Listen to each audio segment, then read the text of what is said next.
le moment toujours un peu émouvant mais sympa aussi, c'est le moment des remerciements. C'est le moment de dire aussi combien un événement comme celui-là est compliqué à organiser. Je le dis et je le redis depuis mercredi matin dans la complexité de la période. Je voulais que Salvatore nous rejoigne. Salvatore, Alexandra, les deux personnes qui m'accompagnent pour l'organisation des assises, ainsi qu'Anaïs Serrin, j'ai une pensée pour elle qui n'a pas pu venir sur les assises, qui a manqué d'événements. Les assises, c'est effectivement d'habitude 12 mois d'organisation. Là, cette année, comme je vous le disais mercredi matin, le contexte un peu singulier fait que cet événement-là est sur les rails depuis maintenant 1 an et demi, ce qui est long, compliqué, difficile. Il est difficile de tenir la mobilisation d'un collectif qui, au départ, comptait 47 personnes. On a fini à la fin par être une trentaine. On a perdu des gens et on peut le comprendre parce que c'est pas simple. Le contexte du confinement et du déconfinement, les obligations professionnelles, mais aussi les difficultés personnelles fait qu'il y a des gens qui ont lâché. Et je voulais quand même les associer parce qu'ils ont quand même fait une grosse part de boulot.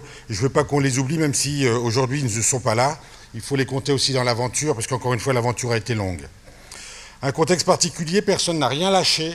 Et ça, c'est vraiment très important, alors qu'à quelques heures de l'événement, quelques jours, vous vous rappelez, on avait dû décaler. On a pu les maintenir, elles sont là, elles viennent de se dérouler. On est bientôt à l'issue de ces assises 2020 à Toulouse. Et c'est le moment de remercier l'ensemble des collègues qui se sont mobilisés.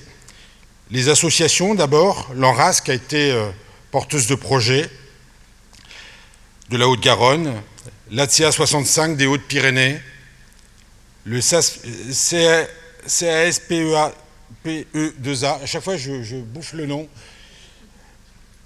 désolé, les collègues de la Haute-Garonne, l'ARCEA pour le département du Lot, grosse association locale, la sauvegarde du 82 du Tarn-et-Garonne, et également les départements du Gers, du Tarn-et-Garonne et de la Haute-Garonne. J'associe volontiers la ville de Toulouse et le conseil départemental également de Haute-Garonne parce qu'ils nous ont aidés financièrement, et ça je tenais à le dire, ce n'est pas le cas tous les ans, donc il faut le saluer. Voilà pour les associations.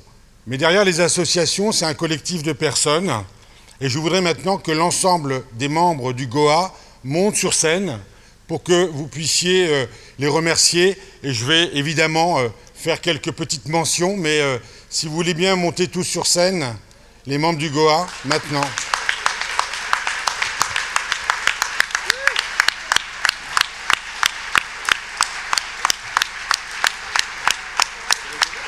Vous allez...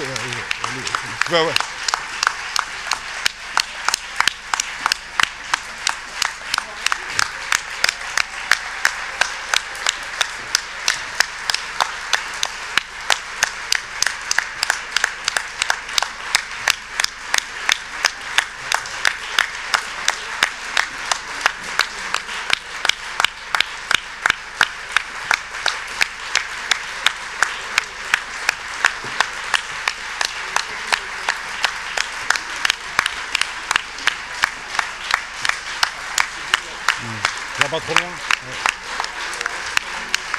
Pas trop loin.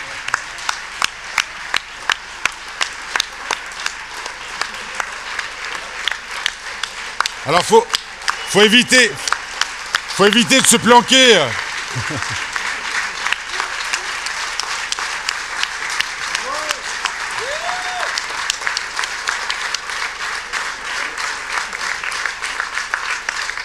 Alors, dans cette organisation, comme je le dis tous les ans, évidemment, il y a une association porteuse, l'ANRAS, qu'on remercie.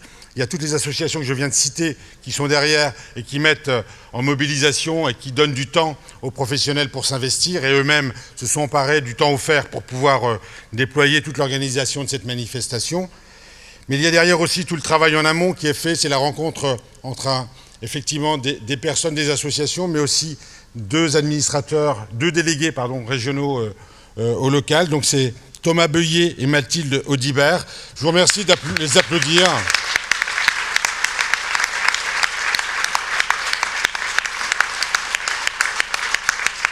Alors Un grand merci à Thomas, puis un clin d'œil particulier à Mathilde qui ne peut pas être avec nous pendant ces journées-là. Voilà, c'est aussi un peu terrible pour les personnes qui ont bossé pendant 1 an et demi et qui ne peuvent pas être là pour concrétiser, donc on lui fait un petit clin d'œil.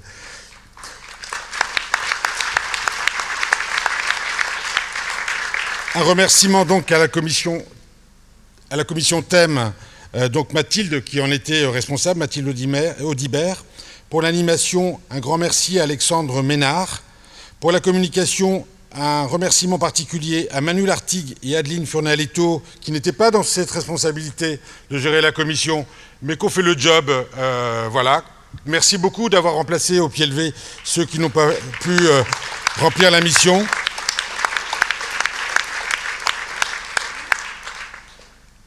Un remerciement particulier à la commission logistique pour un boulot énorme qui a été fait par toute cette commission. Marion Lozier-Brusy, Alexandra Lautier, qui ont été les responsables.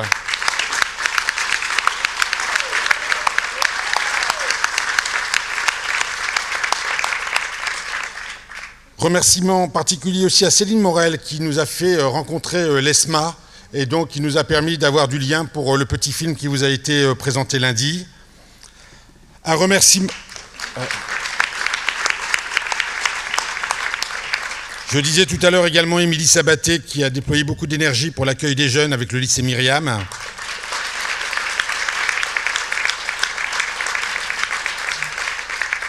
Laurence, Christine et Caroline pour la scène, beaucoup d'énergie.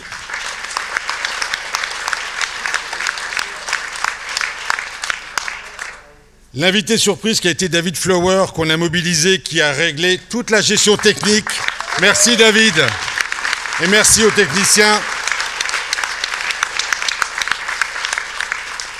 Un petit clin d'œil à Christelle Loubet pour sa mobilisation de tous les instants. Ouais.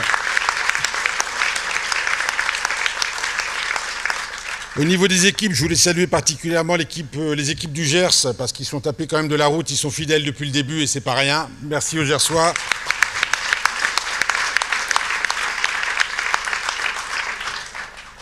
La personne qui a réalisé l'affiche n'est pas là aujourd'hui et je voulais avoir un clin d'œil particulier pour Chantal Lanine parce qu'elle a des soucis perso et qu'elle ne nous a pas lâchés, elle nous a fait un beau visuel. Un grand merci à Chantal.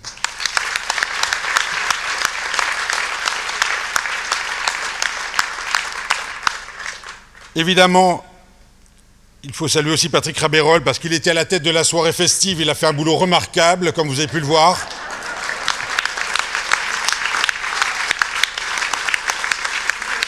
Donc, au travers de Patrick, c'est effectivement un clin d'œil à toute la commission soirée festive qui avait préparé un truc très sympa. Ils ont pris vraiment un coup de massue quand on a dû tout arrêter, que le conseil d'administration a pris la décision d'annuler. Mais je veux vraiment les remercier parce qu'ils ont déployé aussitôt l'énergie pour rejoindre les autres commissions et passer ce moment difficile pour se remettre dans la course avec nous tous. Merci à la commission soirée festive.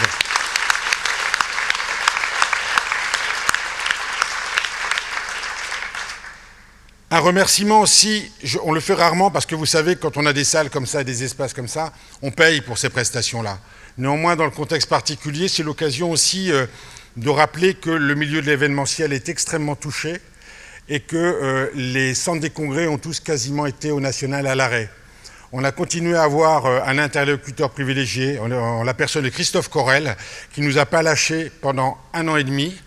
Alors au début, on était dans une prestation un peu classique. Je ne vais pas vous cacher que depuis le mois de mars, on est toujours à tricoter un petit peu de droite et de gauche, annuler les choses, rajouter et faire en sorte que malgré tout, on puisse tenir l'événement malgré le manque de prestataires parfois, le manque de certaines personnes, certains personnels. Donc c'était vraiment une aventure compliquée pour le centre des congrès, pour Christophe en particulier. Donc je voulais vraiment remercier le centre des congrès de Toulouse et remercier particulièrement Christophe Corel de ne pas nous avoir lâchés.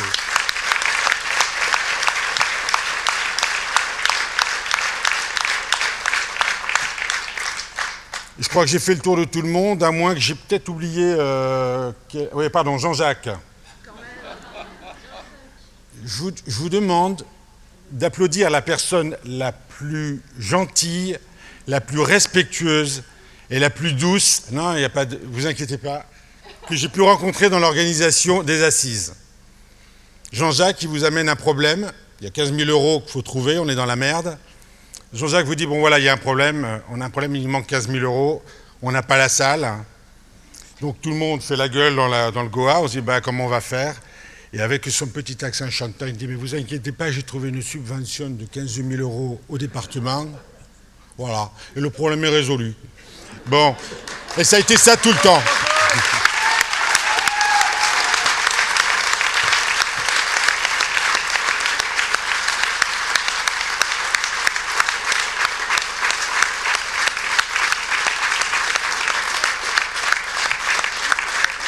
Alors tous les ans, je dis que l'organisation des assises, c'est l'occasion de faire de belles rencontres, et c'est vrai, et c'est pas toujours dans les moments simples, c'est pas toujours facile, mais quand on voit le résultat, ça vaut le coup de mouiller la chemise, et comme j'aime bien ce mot-là, des fois d'être même dans la conflictualité d'idées, ou en tout cas même dans l'organisation, quand on voit le résultat, voilà, ça marque aussi une belle aventure, et vraiment la rencontre avec Jean-Jacques est vraiment une très très belle rencontre que j'ai faite. Et je voulais vraiment te remercier très sincèrement, Jean-Jacques. Voilà.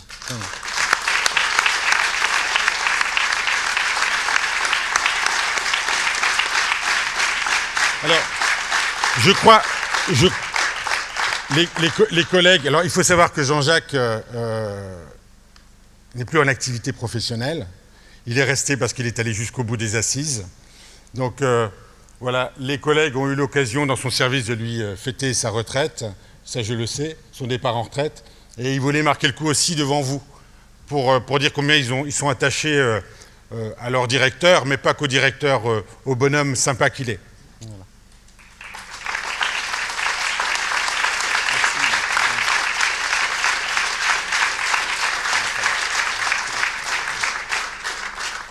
Voilà, de nouveau vous remercier Jean-Jacques et voilà, vous faire ce présent au nom du Goa ici réuni. Voilà. Merci beaucoup.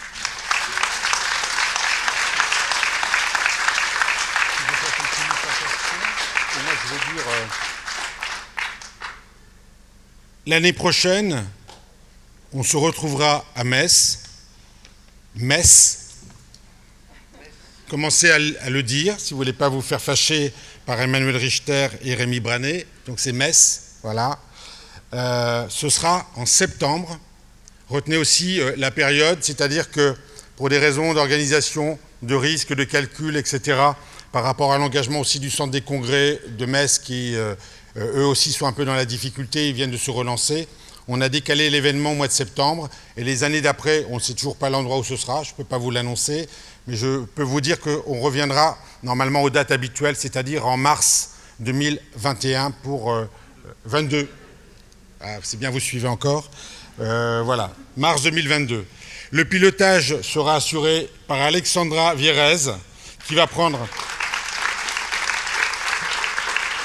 la responsabilité de l'organisation des assises, puisque je lui passe le flambeau avec notre nouvelle déléguée générale Corinne Lesbarbier. Et voilà, donc le groupe, sinon on va rester encore un petit peu constitué. Et je voudrais que Rémi et Emmanuel nous rejoignent, s'ils sont dans le coin. J'espère qu'ils ne sont pas trop loin. Rémi Branet et Emmanuel Richter. Non, ils doivent être en pause. Ils sont en haut. Bon, dommage. Est-ce qu'il y a quelqu'un de Metz? Il y a quelqu'un du groupe du Goa de Metz? Ils sont où? Non, non, Mathieu, tiens, Mathieu, t'as bougé. Tu viens, Mathieu. Allez, raté. C'est difficile de te rater. Il est grand, c'est pour ça. Maric, Thomas, vous êtes là? Adeline, je crois que ouais. Bon, personne ne se bouscule pour monter sur scène. Bon, ben Mathieu, tu vas symboliser, voilà, Mathieu fait partie de la commission thème de Metz, et il est déjà au charbon.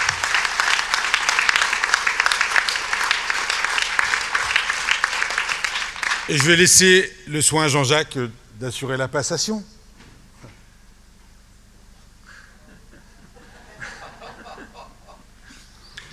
Alors, comme vous le savez tous, on est au sud-ouest, dans un pays de rugby. Donc, je crois que les assises, c'est un peu comme un match de rugby. Il ne faut rien lâcher. Et il faut jouer la partie jusqu'à la dernière minute. Donc, je vous souhaite à Metz, je vous invite à Metz à retenir ces petites précaution, et c'est pour ça que je vous donne un ballon de rugby. Et bonnes assises à Metz.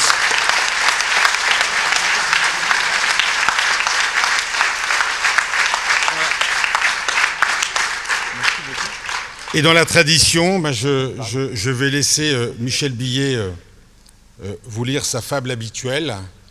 Et comme il dit à chaque fois, c'est un peu son remerciement au groupe d'organisation des assises. Non, restez sur scène, restez sur scène. Alors le fait qu'hier soir la soirée festive ait été annulée m'a laissé évidemment beaucoup de temps pour fouiller dans l'œuvre des fabulistes qui m'ont précédé, et bizarrement j'ai trouvé chez La Fontaine une fable étonnante, d'une étonnante actualité, intitulée « L'AS hyper connecté et l'éduc qui a du mal à suivre ». Chacun le sait, l'entend, l'apprend, il faut bien vivre avec son temps. Les évolutions se succèdent, les technologies nous précèdent et nous devons nous y former, parfois même nous y conformer. Toutes les sphères de nos vies sont directement concernées, redéfinies, remodelées par ces nouvelles technologies, travail, loisirs, vie familiale, relations publiques et sociales. Rien n'échappe à ces nouveautés auxquelles il faut bien s'adapter. L'AEMO-virus se glisse discrètement dans tous nos services, une pandémie nous paralyse, la Covid nous immobilise, il faut partout sortir masqué, ne pas se toucher ni s'embrasser, éviter de se rencontrer, rester loin, ne pas s'approcher. Les réunions se réalisent à distance et quoi qu'on en dise, le télétravail s'organise. Restez branchés, faut lâcher prise, la distance pour se sentir proche. Ça paraît drôle, mais c'est fastoche. C'est qu'une affaire de connexion. Pas se prendre la tête, c'est plutôt bon. Zoom, FaceTime, WhatsApp, Instagram nous réunissent, c'est pas un drame. Le numérique arrive ainsi, même si ça crée quelques soucis, jusque dans le travail social, ça peut paraître un peu spécial, mais désormais, la protection de l'enfance et l'éducation n'échappe pas à la technique de la connexion numérique. L'éducator numericus fait référence de plus en plus. Moi, ça me rend hyper service, même si je suis un peu novice, dit l'AS hyper connecté à un éduc un peu paumé. C'est fini les dossiers papier, je garde tout dans mon ordi, si tu as besoin, tu me le dis, tu me fais un message, tu m'appelles, tu m'écris, tu m'envoies un mail, je te répondrai en temps réel, tu vois, genre en mode on s'appelle. Ok, oui, grave, un truc de ouf, tu gères trop bien, c'est super cool, mais si t'as pas l'information, si tu as des interrogations sur la famille, sur le gamin, sur les parents, si tu sais rien, pas de souci. Tu cherches sur Google, tu n'es certainement pas le seul à chercher ces renseignements. Moi, je te dis qu'au département, ils la connaissent depuis longtemps. La famille, parents et enfants, ils ont demandé de l'aide, forcément. Ils ont gardé les documents. Sur le web, il y a toute leur histoire. La data, c'est tout, faut pas croire. Et puis, sur les réseaux sociaux, on garde en mémoire tout ce qu'il faut. Peut-être, mais c'est pas une raison. Ça me fait drôle que la connexion nous dispense de l'obligation de réserve et de discrétion. Moi, je trouve que c'est un peu chelou et qu'on ne peut pas dire « moi, je m'en fous ». Bah ouais, t'as raison, certainement, dit l'AS. C'est déconcertant, mais il faut bien vivre avec son temps. Tout change et c'est plus comme avant. Et c'est une vraie révolution. Que ça nous plaise, c'est une autre question.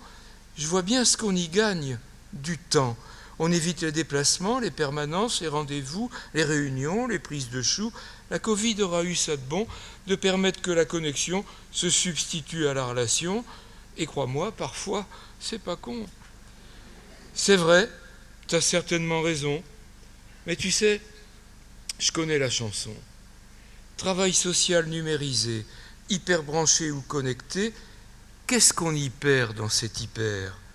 Hypermarché de la connexion, connexion de la protection, hypermarché de la protection ou protection de l'hypermarché ? Va savoir, ben, t'as qu'à cliquer.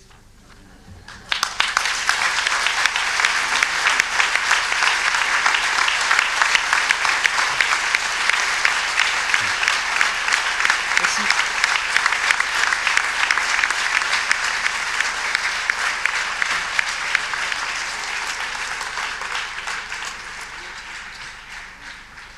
Elle n'est pas très grande.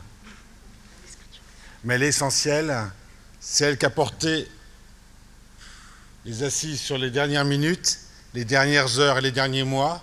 Donc je vous présente Ingrid. Ingrid, c'est Ingrid Pilon qui est la secrétaire de Jean-Jacques, c'est son bras droit, mais c'était aussi le bras droit de tout le monde. Voilà. C'est elle qui a tout piloté.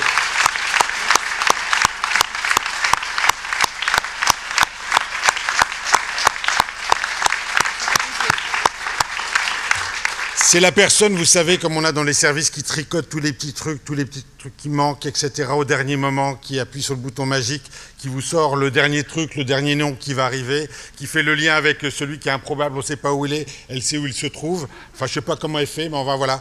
Elle a permis que tout puisse se mettre à la fois en ordre de marche et en même temps, surtout, de toujours garder le côté zen et permettre et générer la bonne humeur. Merci à toi. Merci à vous.